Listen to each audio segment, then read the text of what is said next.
Hello दोस्तों, स्वागत है आपका अपने ही यूट्यूब चैनल किस्से कहानियों की ऑडियो लाइब्रेरी पर। दोस्तों, हम सुन रहे हैं श्री शरत चंद्र चट्टोपाध्याय जी द्वारा रचित उपन्यास गृहदाह का तीसरा भाग। अच्छा, इससे पहले कि हम कहानी की ओर आगे बढ़ें, मैं आशा करती हूँ कि आपने अभी तक इस चैनल को सब्सक्राइब कर लिया होगा, और यदि नहीं किया है तो अभी कर लीजिए। तो चलिए शुरू करते हैं आज का भाग। बाहर जाने पर मानो सुरेश नशे में हो। उसका देह मन डगमगाने लगा। तेज धूप उस समय निस्तेज होती जा रही थी। उसने गाड़ी लौटा दी और पांव पयादे ही चल पड़ा। ख्वाहिश यह थी कि कलकत्ते की भीड़ भरी हलचल वाली सड़कों पर अपने को एक बारगी मगन करके स्थिति पर जरा विचार कर ले। अचला की शक्ल सूरत, बनावट, भाषा, व्यवहार शुरू से अंत तक बार बार याद आने लगे और उसे अपने आप बहुत छोटा लगने लगा। उस मुखड़े में सौंदर्य की अलौकिकता नहीं थी। बातों में, व्यवहार में, ज्ञान और विद्या बुद्धि का कोई वैसा अनोखापन भी कहीं नहीं छलका। फिर भी न जाने कैसे उसे ऐसा मालूम होने लगा कि अभी-अभी वह एक ऐसी विस्मयकारी वस्तु देखकर आया है, जैसी कि आज तक कभी कहीं नजर नहीं आई। चलते-चलते वह घड़ी-घड़ी अपने आप से पूछने लगा, यह अचरज क्यों? किस बात ने उसे आज इस कदर अभिभूत कर दिया? उस युवती में ऐसी कोई चीज उसने देखी जिससे अपने आप को हीन सोचते हुए भी उसका हृदय एक अनजानी सार्थकता से भर गया। उस युवती का वास्तविक कोई परिचय अभी तक उसे नसीब नहीं हुआ, परंतु वह बड़ी है, बहुत ऊंची। उसे प्राप्त करना किसी भी पुरुष के लिए दुर्भाग्य नहीं, यह संशय एक बार भी उसके मन में क्यों नहीं ठहरता। सोचते सोचते उसकी विचारधारा एक बार ठीक जगह पर चोट कर बैठी। उसे लगा, शिक्षा, ज्ञान, उम्र, इन सभी बातों में उससे छोटी होने के बावजूद महज कुछ क्षणों की बातचीत में उस युवती ने जो उसे इस प्रकार से पराजित कर दिया, वह सिर्फ अपने असाधारण संयम के बल से। इसलिए वह इतनी शांत होते हुए भी इतनी दृढ़ थी, इतना सब जानते हुए भी ऐसी मौन। महिम के बारे में जब वह प्रगल्भ की नाई बकता ही चला जा रहा था, तब वह सिर झुकाए चुप थी, सहती गई थी। जरा देर के लिए भी चंचल होकर तर्क और झगड़ा करके उसने अपने को छोटा नहीं बनाया। हर समय उसने अपने को जब्त किया, छिपाया, जबकि कोई भी बात उससे छिपी न थी।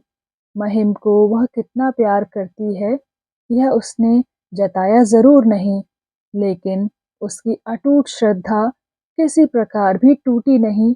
यह बात उसने किस आसानी और संक्षेप से बता दी। यह विद्या महिम से ही उसने सीखी थी और अच्छी तरह सीखी है, यह बात वह खुद से बहुत बार कहने लगा, तथा उसमें छुटपन से ही संयम की कमी थी। इसलिए दूसरे किसी में उसकी इतनी अधिकता देख उसका शिक्षित भला अंतःकरण खुद ही उस गौरवमयी के चरणों में झुककर अपने को धन्य समझने लगा। अनेक रास्ते गलियों का चक्कर काटकर सुरेश सांझ के बाद घर लौटा। बैठक में कदम रखते ही उसने अवाक होकर देखा, आंख पर हथेली रखे महिम एक कोच पर पड़ा है। वह उठ बैठा, बोला, आओ भाई। अरे, कहकर सुरेश धीरे धीरे एक कुर्सी लेकर पास बैठ गया। महिम गाहे बगाहे आता अरे, कहकर सुरेश धीरे धीरे एक कुर्सी लेकर पास बैठ गया। महिम गाहे बगाहे ही आता। सो जब आता, सुरेश का स्वागत जरा बढ़ा चढ़ा कर होता। आज लेकिन उसकी बात ही ना सुनी। महिम ने हैरान होकर कहा, वहां पर पहुंचा तो मालूम हुआ कि तुम गए थे। सोचा। सुरेश ने कहा, कृपा करके एक बार दर्शन दे आऊं, क्यों? कितने दिनों के बाद आए हो, सोच सकते हो? महिम ने हंसकर कहा, जरूर, क्या करूं, फुर्सत नहीं मिली। और गौर किया कि गैस की रोशनी में सुरेश का चेहरा बड़ा सूखा सा और कठोर लग रहा है। सो उसे प्रसन्न करने के ख्याल से स्निग्ध स्वर में फिर बोला, तुम्हारा बिगड़ना वाजिब है, यह मैं 1000 बार स्वीकार करता हूँ, मगर यकीन मानो सच ही समय नहीं मिलता। मगर यकीन मानो सच ही समय नहीं मिलता। आजकल ज़रा पढ़ाई का दबाव बढ़ गया है और सुबह शाम कुछ ट्यूशन। सुरेश बोला, ट्यूशन भी शुरू हो गया है? इस बात का जवाब महिम टाल गया। बोला, मेरी तलाश में गए थे, कोई खास काम था क्या? सुरेश ने कहा, आज तुम नहीं आए होते तो कल सवेरे मुझे फिर जाना पड़ता। कारण जानने के लिए महिम उत्सुक हो रहा। बड़ी देर तक उसके पैरों के जूतों की ओर ताकते रहकर उसके बाद सुरेश बोला, इस बीच तुम शायद केदार बाबू के यहाँ नहीं गए हो? महिम ने कहा, नहीं। सुरेश बोला, क्यों नहीं गए? मेरी वजह से ना? अच्छा, उस वचन से मैं तुम्हें बरी किए देता हूँ, मनमाना वहां जा सकते हो। महिम हंसा, बोला, नहीं जाऊंगा ऐसी प्रतिज्ञा की थी, यह तो याद नहीं आता। सुरेश ने कहा, ना हो तो ठीक ही है, फिर भी मेरी ओर से कोई बाधा हो तो वह मैं उठा लेता हूँ। महिम ने कहा, यह अनुग्रह है या निग्रह सुरेश? सुरेश बोला, तुम्हें क्या लगता है महिम? महिम ने कहा, सदा जो लगता है वही। सुरेश बोला, यानी मेरा ख्याल है ना? खैर, जो जी चाहे सोच सकते हो, मुझे कोई ऐतराज नहीं। फकत वह रोक मैंने हटा ली जो मैंने लगाई थी। महिम ने पूछा, इसका कारण पूछ सकता हूँ? सुरेश बोला, ख्याल का कोई कारण भी होता है कि तुम्हारे पूछने से ही मुझे बताना पड़ेगा? महिम जरा देर चुप रहकर बोला, लेकिन सुरेश, तुम्हारे ख्याल के चलते ही सारी दुनिया को रोक लग जाएगी और उठ जाएगी। ऐसा हो तो शायद अच्छा ही हो, मगर वास्तव में ऐसा होता नहीं। जहाँ तुम्हें कोई बाधा नहीं, वहाँ मुझे बाधा हो सकती है। सुरेश ने पूछा, यानी? महिम बोला, यानी उस रोज तुमने ब्रह्म महिलाओं के बारे में जो जो कहा, मैंने उस पर सोच देखा। खैर, तुमने कहा था कि 1 महीने में मेरे लिए लड़की ठीक कर दोगे, उसका क्या हुआ? सुरेश ने नजर उठाकर कहा, गंभीरता की आड़ लेकर महिम मजाक उड़ा रहा है। उसने भी गंभीर होकर कहा, मैंने सोच कर देखा, यह ब्याह की दलाली अपना पेशा नहीं। उसके बाद हंसकर बोला, मगर मजाक छोड़ो, अब तक तुमने मेरी इज्जत रखी, इसके लिए 1000 धन्यवाद। लेकिन आज मेरा हुक्म मिल गया, तो कल सुबह ही एक बार वहां जा रहे हो ना? महिम बोला, नहीं, कल सवेरे मैं घर जा रहा हूँ। सुरेश ने पूछा, लौटोगे कब? महिम बोला, 10-15 दिन लग सकते हैं, महीना भर भी हो सकता है। सुरेश बोला, महीना भर? नहीं नहीं, यह ना होगा। अचानक हाथ खींचकर अपने हाथ में लेते हुए बोला, ना ना, मुझे और दोषी मत करो महिम, कल सवेरे ही तुम वहां जाओ, वे शायद तुम्हारी राह देख रही हैं। कहते कहते उसका स्वर कांप गया। महिम के आश्चर्य का हद्दो हिसाब ना रहा। सुरेश का हठात ऐसा आवेग कंपित स्वर, ऐसा जबरदस्त अनुरोध, और खासकर एक ब्रह्म महिला के लिए यह आदर, वह विह्वल हो उठा। कुछ देर एकटक अपने दोस्त की ओर देखते रहकर बोला, कौन मेरी राह देख रही है सुरेश? केदार बाबू की लड़की? सुरेश ने अपने को संभाल कर कहा, देख भी तो सकती है। महिम फिर कुछ देर तक सुरेश की ओर देखता रहा। इस बीच बेबुलाए ब्रह्म परिवार में जाकर वह परिचित भी हो आ सकता है, यह भावना उसके मन में उग ही नहीं सकी। थोड़ी देर मौन रहकर वह बोला, भाई, मैं हार मानता हूँ, तुम्हारा आज का यह व्यवहार मेरी समझ से परे है। ब्रह्म लड़की राह देख रही है, तुम्हारे मुंह से ऐसी बात का मतलब समझना मेरे लिए असंभव है। सुरेश बोला, ठीक है, यह बात कभी बताऊंगा। अभी यह कहो, कल एक बार जा रहे हो वहां? महिम बोला, नहीं, कल गैर मुमकिन है। मुझे सुबह की ही गाड़ी से जाना है। सुरेश ने पूछा, कुछ मिनटों के लिए भी नहीं? महिम बोला, नहीं, वह भी नहीं। मगर तुम्हें हुआ क्या है, यह बताओ। सुरेश बोला, वह फिर कभी बताऊंगा, आज नहीं। अच्छा, मैं जाकर तुम्हारी खबर दे आऊं। महिम और भी हैरान हो गया। बोला, दे आ सकते हो, लेकिन इसकी कोई जरूरत तो नहीं। सुरेश बोला, ना हो जरूरत, जरूरत ही सब कुछ नहीं है। परिचय देने से वे मुझे पहचानेंगे। महिम बोला, एक बार तो जरूर पहचानेंगी। सुरेश ने कहा, वही काफी है। तुम्हारा मित्र हूं मैं, यह कहने से पहचान तो लेंगी। महिम ने कहा, हाँ। सुरेश अब जरा हंसने की कोशिश करके बोला, पहचानेंगी एक घोर ब्रह्म विद्वेषी बंधु के नाते, है ना? महिम ने कहा, लेकिन यही तो तुम्हारा प्रधान गर्व है सुरेश।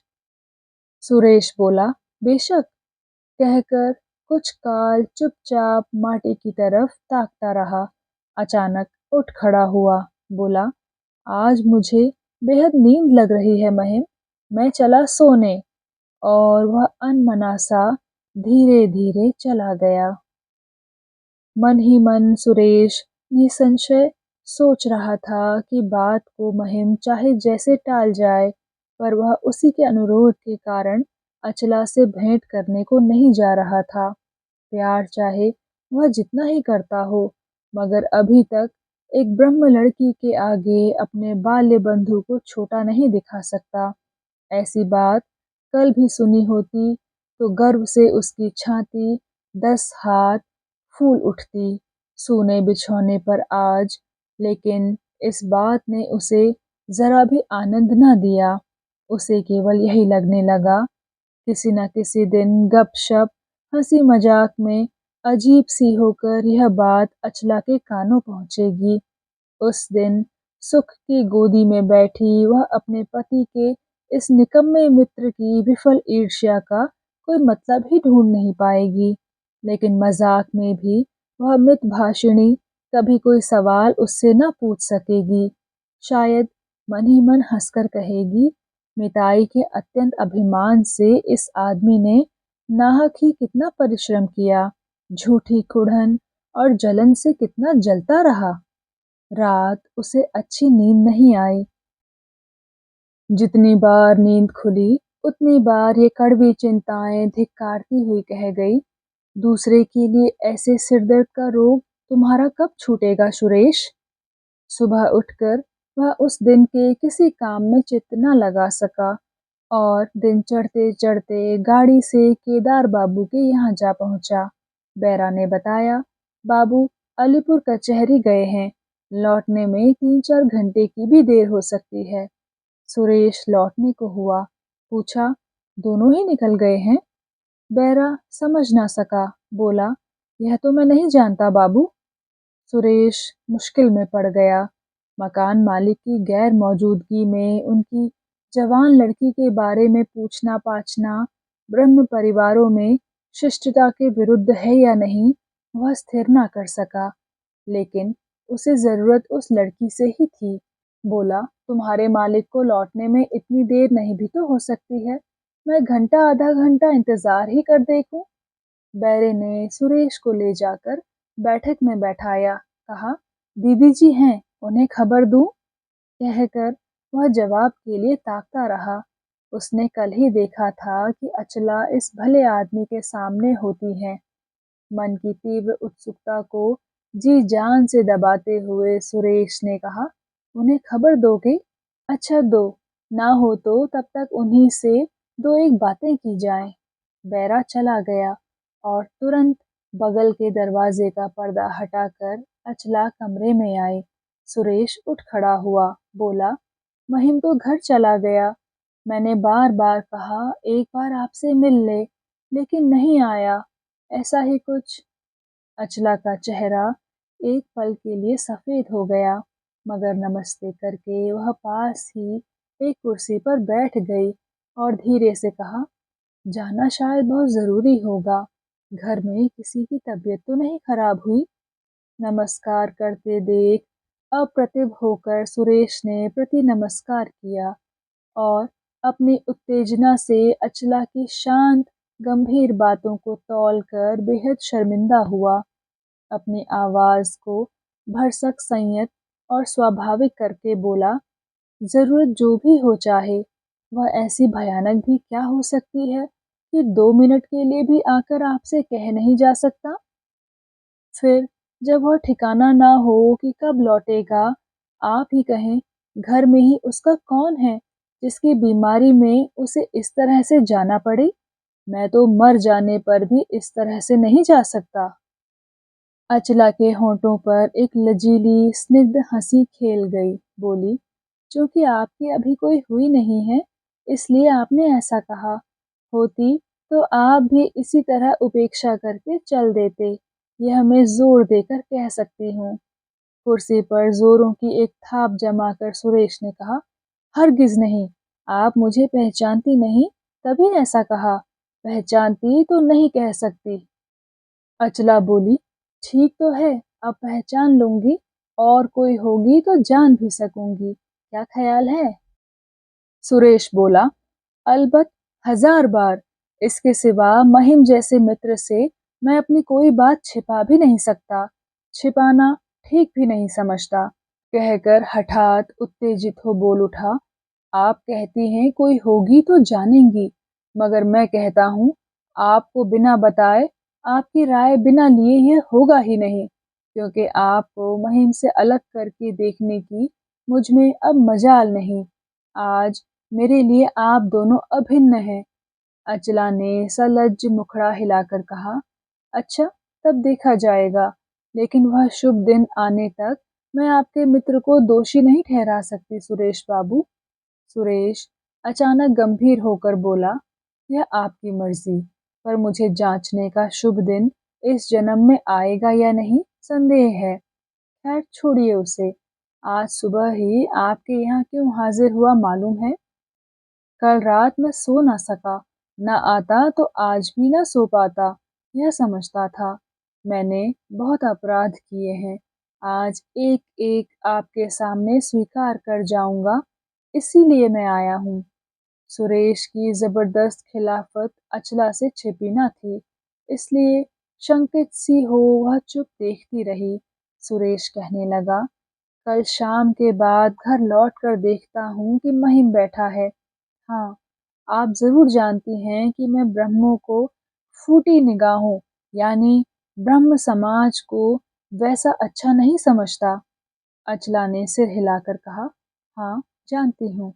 सुरेश कहने लगा, क्यों ना जानेंगी, परंतु यह भी ना भूलें कि तब मैं आपको पहचानता ना था, इसलिए मैंने महिम से आग्रह किया कि कम से कम 1 महीना वह यहाँ ना आए।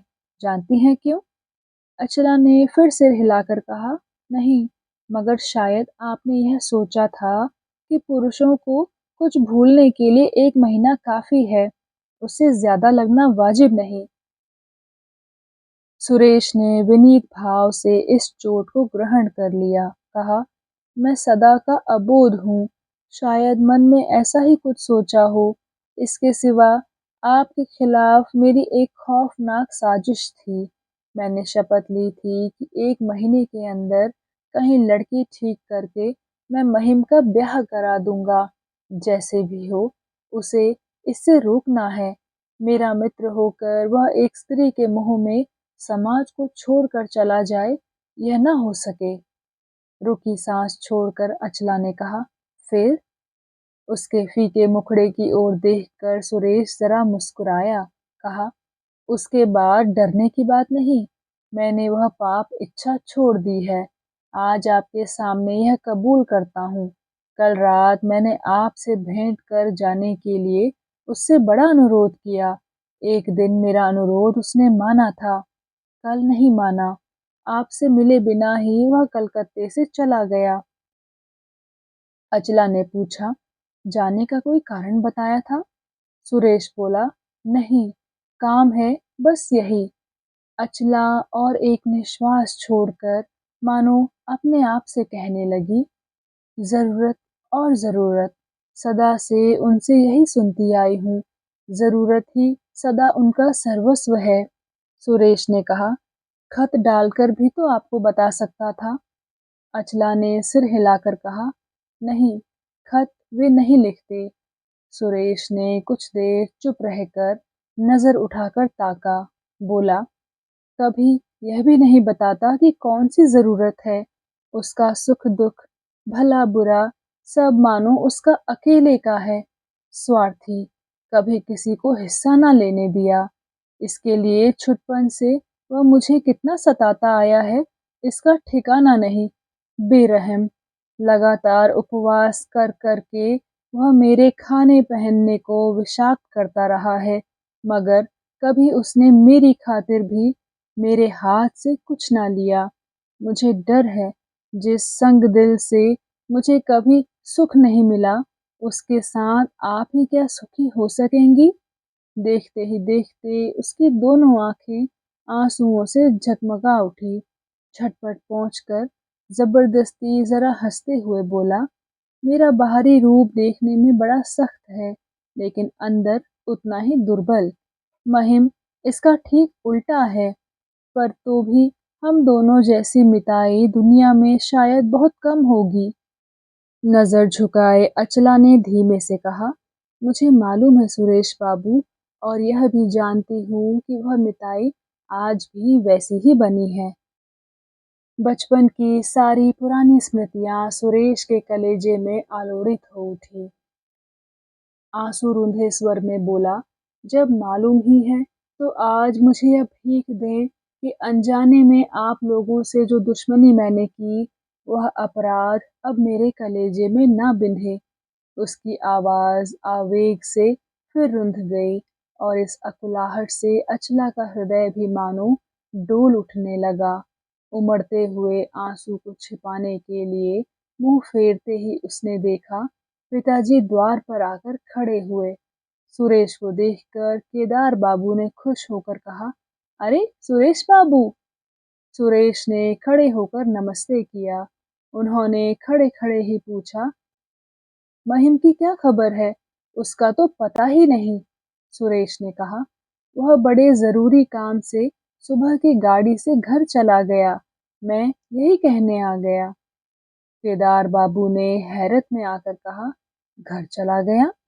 और अचानक जले भुने से कहने लगे, वह घर जाए या रहे, हमें कोई मतलब नहीं, मगर तुम बेटे समय मिलने पर तो घर के लड़के जैसे आया करो, मुझे बड़ी खुशी होगी। मगर तुम्हारा वह मक्कार मित्र रत्न अब कभी अपना मुंह न दिखाए, भेंट हो तो कह देना, उसे हया चाहे ना हो, कम से कम अपमान का डर तो रहे। सुरेश गर्दन झुकाए बैठा रहा। उसके मन के भाव का अनुमान करने की कोशिश करते हुए वे बोले, नहीं नहीं, इसमें तुम्हें शर्म महसूस करने की कोई वजह नहीं, बल्कि कर्तव्य करने का गौरव है। तुम समझ नहीं पा रहे हो कि तुमने किस बड़ी मुसीबत से हमें बचाया है और हम किस हद तक तुम्हारे कृतज्ञ हैं। लड़की की ओर देखकर बोले, मैं कल से ही हैरान हूँ अचला कि उसने सुरेश जैसे लड़के से कैसे दोस्ती की थी और वह दोस्ती उसने कायम कैसे रखी। थोड़ा रुक कर बोले, जो यह कर सकता है वह हम जैसे दो निरीह जीवों को छल सकता है, यह बड़ी बात नहीं, मानता हूँ मैं, मगर यह भी गजब ही है कि वह कैसा आदमी है। क्या है, मेरे जैसे प्रवीण आदमी ने भी कभी खोज पूछ की जरूरत महसूस न की। सुरेश बोला नहीं। वह सिर उठाकर केदार बाबू की तरफ ताक भी न सका।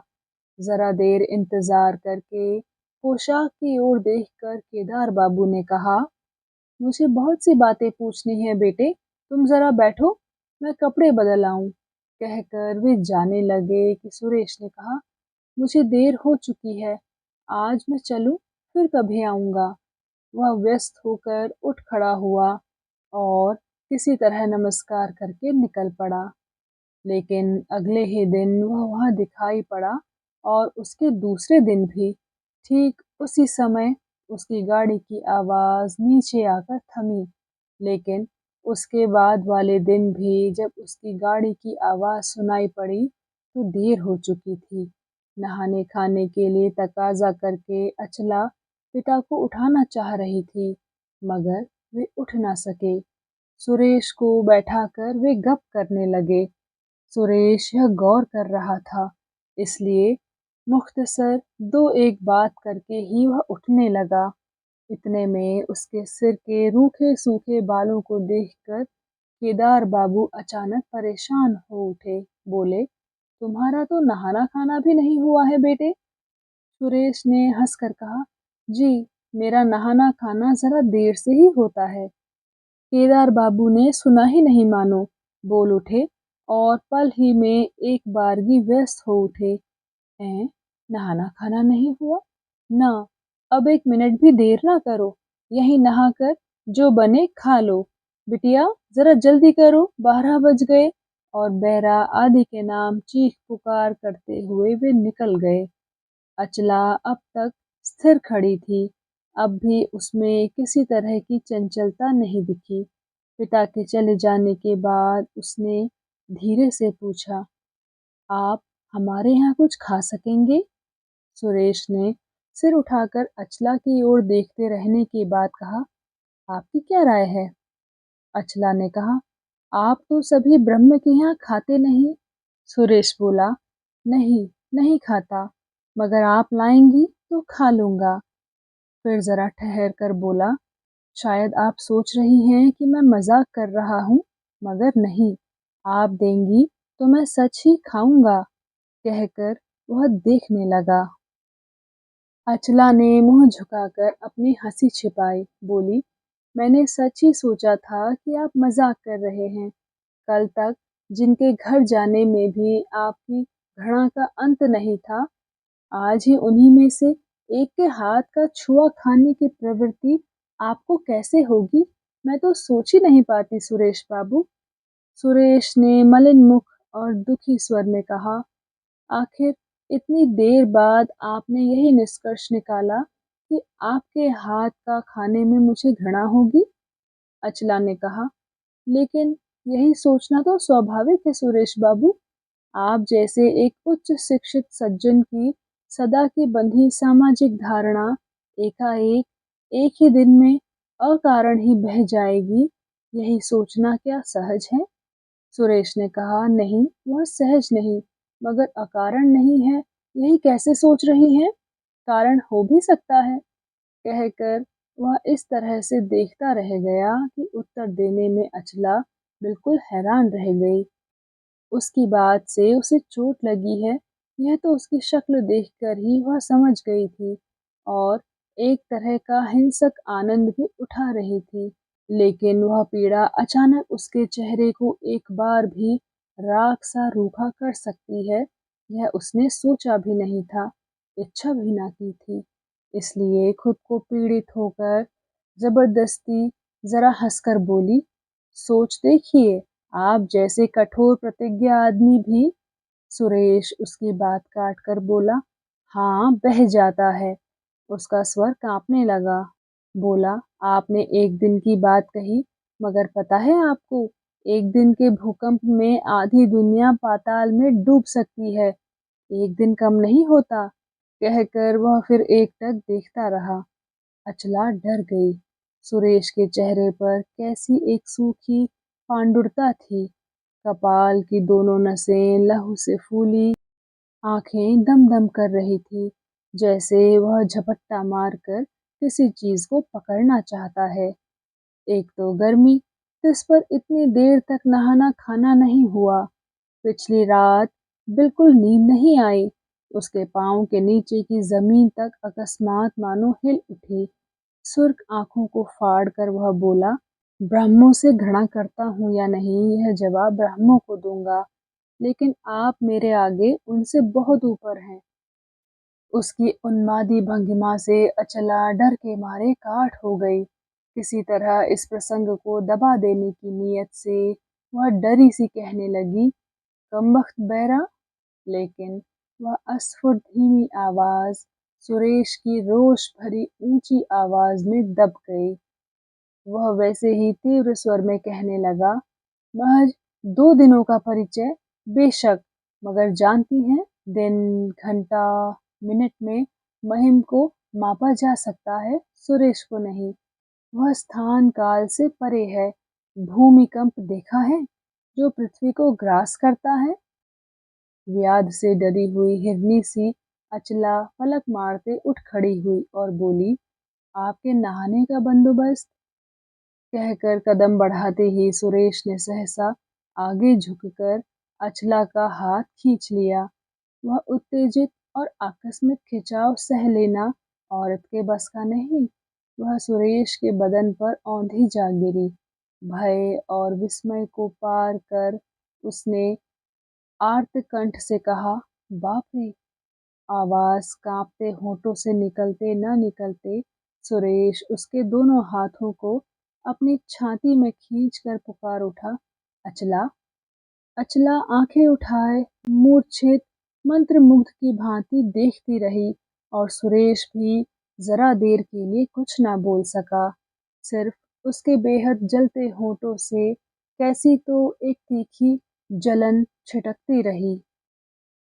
कुछ क्षण इसी तरह से रहकर सुरेश ने फिर एक बार अचला के दोनों हाथों को छाती से दबा उच्छ्वसित होकर कहा, अचला! एक बार इस भूकंप की भयानक धड़कन को अपने हाथों से अनुभव करके देखो। देखो कैसा भीषण तांडव इस कलेजे के अंदर हो रहा है। यह दुनिया के किसी भूकंप से छोटा है। कह सकती हो, संसार की कौन जात, कौन धर्म, कौन सा मत है जो इस विप्लव में पड़कर भी रसातल में न डूब जाएगा। छोड़ दीजिए, पिताजी आ रहे हैं, कहकर जबरदस्ती अपने को छुड़ाकर वह अपनी कुर्सी पर जाकर शांत हो बैठी। छोड़ दीजिए, पिताजी आ रहे हैं, कहकर जबरदस्ती अपने को छुड़ाकर वह अपनी कुर्सी पर जाकर शांत हो बैठी। केदार बाबू अंदर आकर परेशान से बोले, देर हो गई थोड़ी और यह कमबख्त बैरा जो रह रहकर कहाँ गायब हो जाता है पता नहीं। बेटी अचला, अरे यह क्या, तबीयत खराब है? मुंह सूख कर एक बारगी जैसे। किसी तरह जरा हंसने की कोशिश करके अचला बोली, तबीयत क्यों खराब होगी? केदार बाबू बोले, फिर भी सिर दर्द जैसी गर्मी पड़ती है। अचला ने कहा, नहीं नहीं, मैं ठीक हूँ, मुझे कुछ नहीं हुआ है। केदार बाबू निश्चिंत होकर बोले, गनीमत है, चेहरा देखकर मैं डर गया था। तो तुम जरा देखो तो बिटिया, अगर। अचला बात काट कर बोली, ठीक तो है, मैं मिनटों में सब ठीक कर लेती हूँ। मैं सुरेश बाबू से वही तो कह रही थी कि हमारे यहाँ नहाने खाने में इन्हें ऐतराज तो नहीं। केदार बाबू ने अचरज से पूछा, ऐतराज क्यों होगा? नहीं नहीं, मैं तो तुमसे कह ही चुका सुरेश, एक दिन में मैंने तुम्हें घर के लड़के सा समझ लिया है। घर तुम्हारा है। बेटी की ओर देखकर फिर नाज के साथ बोले, ऐसा ना होता बेटी तो भगवान इन्हें हम ब्राह्मणों के पास भेजते ही क्यों? लेकिन अब देर करना ठीक ना होगा बेटे, मेरे साथ आओ, तुम्हें नहान घर दिखा दूं। लेकिन केदार बाबू के आते ही सुरेश ने जो सिर झुका लिया था सो सीधा ना कर सका। अचला ने कहा, तंग करने से क्या लाभ बाबूजी? हो सकता है हम ब्राह्मणों के यहाँ खाने में उन्हें झिझक हो, फिर अरुचि से खाने पर तबीयत खराब हो सकती है। केदार बाबू मायूस हो गए। सुरेश बड़े आदमी का लड़का ठहरा, आजाद, घर की गाड़ी पर चलता, उसे खिला पिला कर जैसे भी हो अपना बनाना ही है। अचानक उसके झुके मुखड़े की ओर नजर पड़ते ही केदार बाबू अचरज से चौंक उठे। बोले, ऐं, यह क्या सुरेश, चेहरा स्याह हो गया है। उठो उठो, सिर धोने में अब जरा भी देर ना करो। और वे हाथ पकड़कर जबरदस्ती उसे लिवा गए। तो दोस्तों, कैसा लगा आपको ये भाग? कृपया कमेंट सेक्शन में आकर ज़रूर बताइएगा। मैं मिलूंगी आपसे इसी कहानी के अगले भाग के साथ। तब तक के लिए धन्यवाद।